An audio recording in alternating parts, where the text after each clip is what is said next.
This video is brought to you by Mr. Beast. I know I'm coming a little late to this because the first episode of the Beast Games is already out and everyone's, ranting and raving about it. But I think it's interesting to cover and talk about because as Jimmy described it, it's on Twitter. It's one of the most popular shows in the US, it's number one in multiple countries, and people are going to be duking it out for $5 million. I can't even fucking name a show that would give you that much. Like, holy shit. That's really the first thing I'll jump on.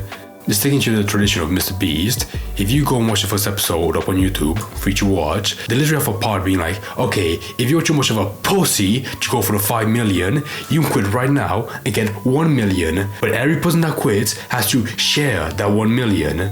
And to be fair, some people did a smart move, and 52 contestants quit out of the 1,000, so they each got 20,000. Not that bad. I think that's pretty nice.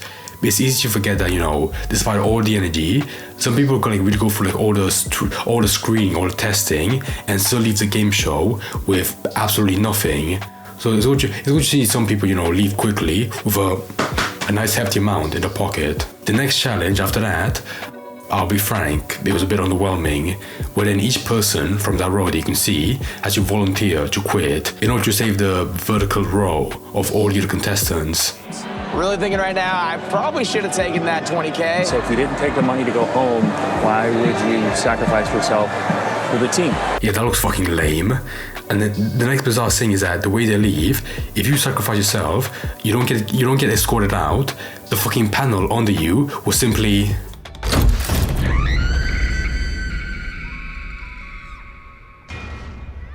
Yeah, like I said, I was shocked. I initially thought that was really bad because it seemed like they would be dropping down a deep, deep hole. But then I realized, even though I haven't watched the show, they probably just landed on something soft, not that deep down. And those screams were just added in post for a bizarre intended effect, I imagine. So if you guys care for that, I think people say it's good, go ahead and watch it. There does seem to be, some nice variety to the show that makes it feel fresh and original. However, now we come to part 2, where we bring up our dear friend, Rosanna, where she somehow fucking popped up. I'm gonna be honest, I think Rosanna's gonna be a tumor on the Mr. Beast name for quite a while, maybe up to summer of 2025. And why do I say that? Well, she recently put up a video, the exact day that Beast Games came out, where she interviewed a contestant who apparently suffered traumatic brain injury at the cold, malicious hands of Mr. Beast. As it says right there, in the title and tweets, plain as day. Okay, so let me talk about this video. This person she interviews is 55-year-old Amanda Rose, also known as by her nickname that she used in the games, that being Mama Bear. So cute. The story basically being that the first issue she came across, due to lack of care and management by the team, was still trying to find her hotel and how they were not that helpful directly. The signs were all there, Rosanna, in the very beginning, because the day I was supposed to fly to Las Vegas, I was supposed to fly out of Fresno to Las Vegas, and we were supposed to get a 2-day advance on what our itinerary was. And I was supposed to fly on a Tuesday. Well, Monday night at midnight, I get my itinerary, except it's not mine. It is for a woman in Indianapolis. And so as a result, I don't know if she ever made it, but I didn't have an itinerary that morning and thought, if I don't hear anything by 9 a.m., I'm just going to drive. It's a 6-hour drive. I'll drive. Yeah. And I didn't hear anything. And so I emailed them again and said, hey, I'm driving. I'll see you there. What a mess. Because at that point, they did tell me what hotel I would be in. And so I just, Google Maps and, headed to the Luxor Hotel in Las Vegas. To me, this already shows disorganization, just even with basic travel. Okay, that's pretty bad. I can't see how team could fuck that up, especially when they have, various other contestants. And having a place you stay should be, and is, the first most important thing to handle. But then, when it came time to the challenges, that's where the lack of safety was the real issue. Well, essentially, they had a game involving 400 closed briefcases in a grid, 350 of them having the word safe in green inside it, and the other 50 having the word eliminated in red inside them. And for this part, there was still 1,600 contestants, which is a lot, But each part of the stadium they were at would be divided into groups of 400, each one playing that game. And the way you would know which suitcase was the safe one was with the answers being up on a screen for up to a minute, and then would go. So you had to remember which one was the right one. The real dangerous part, or at least the one Amanda claimed, was when the time was up, you had to rush to a safe one, where she was running, somebody bumped into her, and she was knocked to the ground, trampled/kicked, and this was the way she remembered it. And one of the contestants who I talked to said that she witnessed a male fully tackle a female, full body contact tackler knocked her out. And he was allowed to move on to the next round. I am so horrified because I've heard that story too. Yeah. And it only occurs to me right now that they may be talking about me because this is what happened. And so I'm running and I never saw it coming because what happened was just a few aisles down was this center corridor. Well, apparently what someone else decided to do was to run down and then cut in. Run and cut, right. Okay. Yeah. And I'm just running my heart out. And when I just feel the, and so I mean, it's just so shocking. And I remember that, like just my whole right side. And You just felt that blow. I felt the blow. And then I remember just, I'm on the floor and realizing I could be trampled. And so in my strong survival instinct, luckily, I scrambled up and I was able to get back on my feet. And then just, I imagine that, if we could see the footage, I'd kind of like to see the footage. I would love for them to release all the raw footage. And apparently, if I am the person behind the story of someone getting full on tackled, how many people actually knew that I got kicked in the head? Now, I didn't even know I was kicked in the head because, as an important point, I apparently did black out. So I remember the collision, just the initial, and I remember being on the floor, and I know I scrambled up. And I remembered that there were feet at my head, and that is where that's when I'm better get the heck up. And so I did not know I was kicked. So yeah, unfortunately, she lost as she picked the red one. But one thing I want to bring up is that she said she asked Carl Jacobs, the guy himself, to look at the footage to see if she touched a good briefcase before she fell over, so she could stay, of course. She says I never got back to her, but I'm bringing that up because someone was told to check the footage. The footage where someone was apparently kicked and trampled in the head.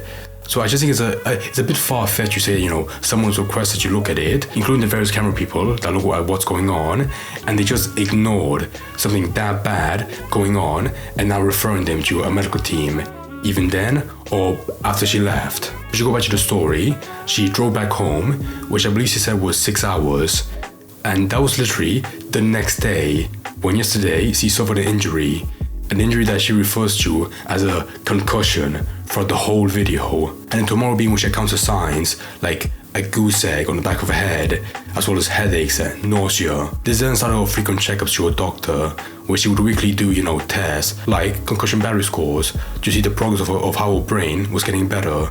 And also got an MRI scan to check if, as she claims, to see if she got brain bleed, even though you possibly get one for a bunch of other reasons. By Monday, the headaches and the nausea began.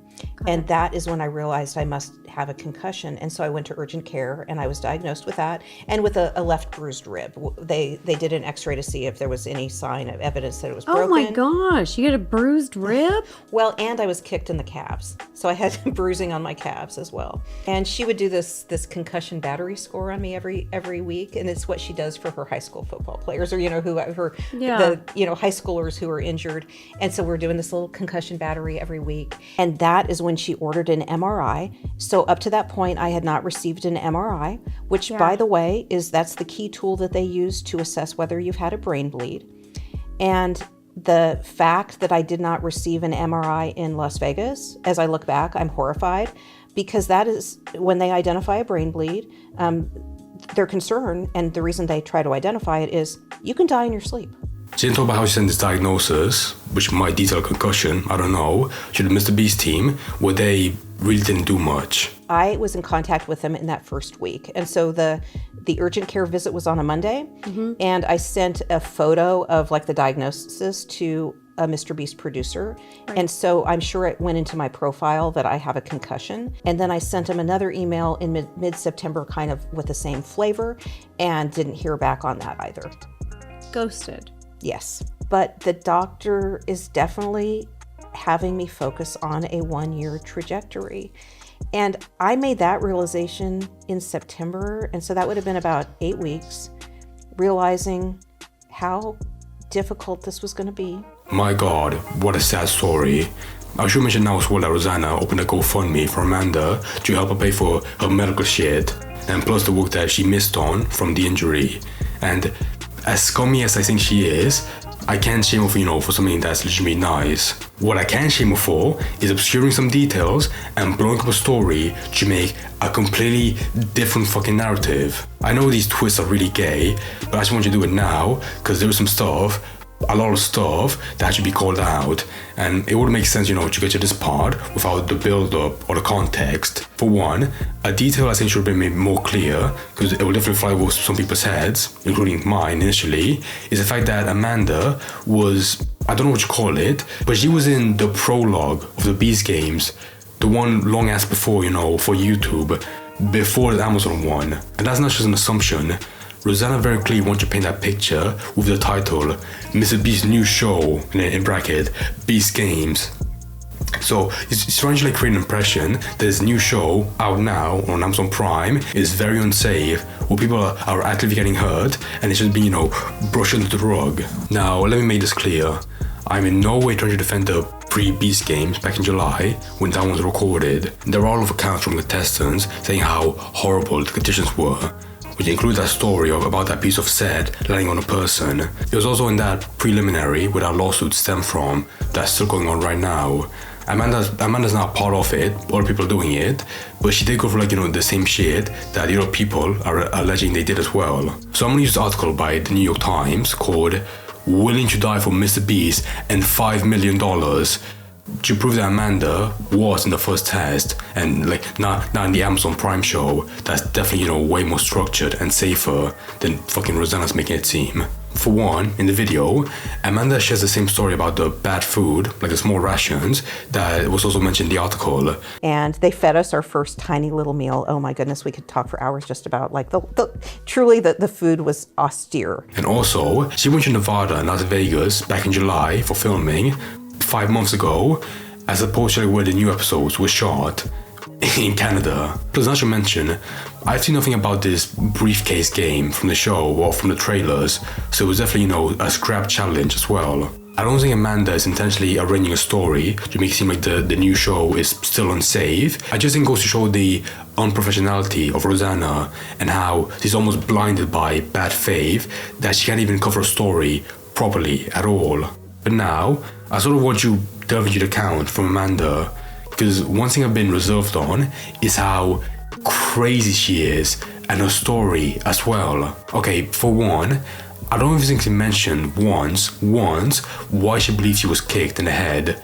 She did say, she fell on the floor, but never really what specific part made her believe that, her foot was forcefully pressed into her head in an accidental and harmful manner. That's important because she brings back how the lazy camera crew never checked up with her and didn't even give her a health check after she left. Even though the more I think about it, it makes me question whether or not something actually harmful happened. Because if not, then yeah, they'll probably explain, why they didn't check up on her. And let's be honest, that briefcase game didn't seem that dangerous when she talked about it. Essentially, all you have to do was just run or just make your way to your briefcase. Nothing about that indicates that it was set up in an ignorant way to, where injuries would definitely occur. Because it's a game show. People are bound to run after things. You can't expect to put everyone in one of those huge protective suits or have snipers up in the balconies to shoot anyone running a bit too fast. That guy that tackled or bumped into her should have been called out for not being careful enough. But it's one of those things where it's impossible to prepare for. I don't want to make light of of Amanda still falling over. I'm just making more of a statement of how I don't think the nature of the game was intentionally set up in hopes of having her, fucking trampled on. Another thing as well, she talked about how she might, or might not have blacked out. Therefore, not able to remember all the smaller stuff.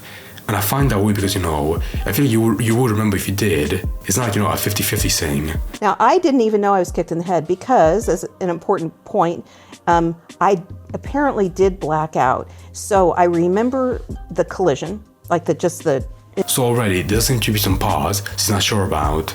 Just Kelsey said that she drove 6 hours back home with the prevalent concussion 5 months ago. She also brings up stuff like the police report she filed and the MRI scan she got to check for brain bleed, even though none of those is some proof that a really severe concussion was inflicted.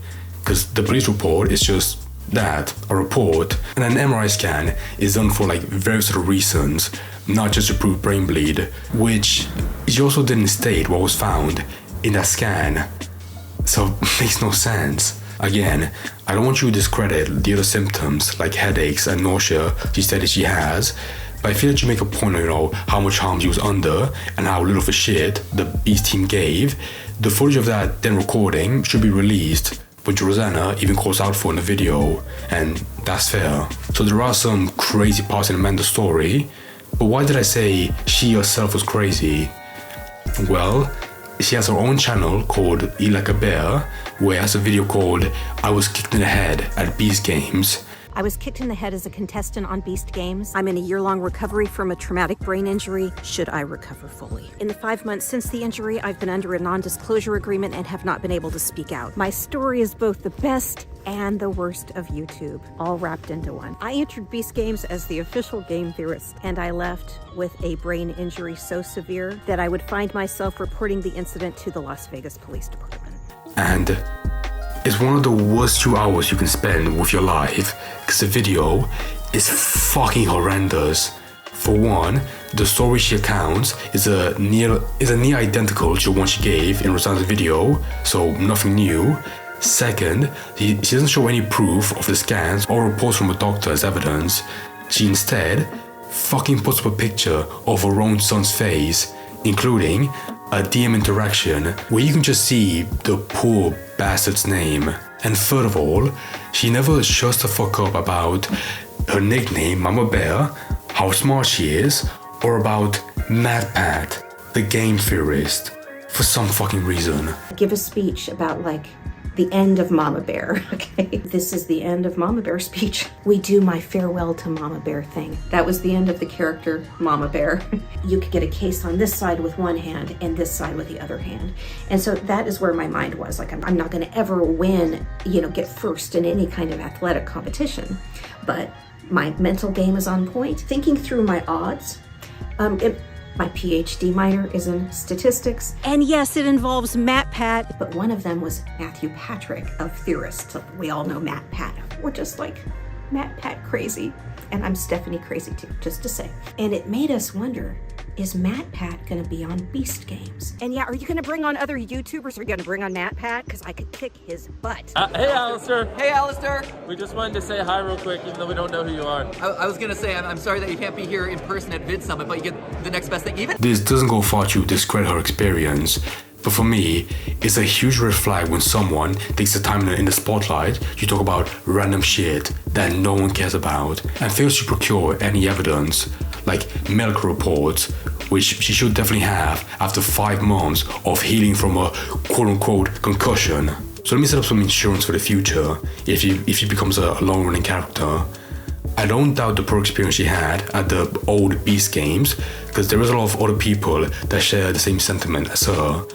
But she needs to put her head down and make a clear narrative with some proof, rather than embellishing what actually happened, which I fear might be the case. And for Rosanna, again, I'm not surprised she's done nothing but just show how bad faith she is.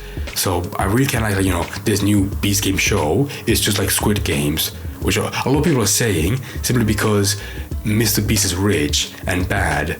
Simple as that. It's just so moronic.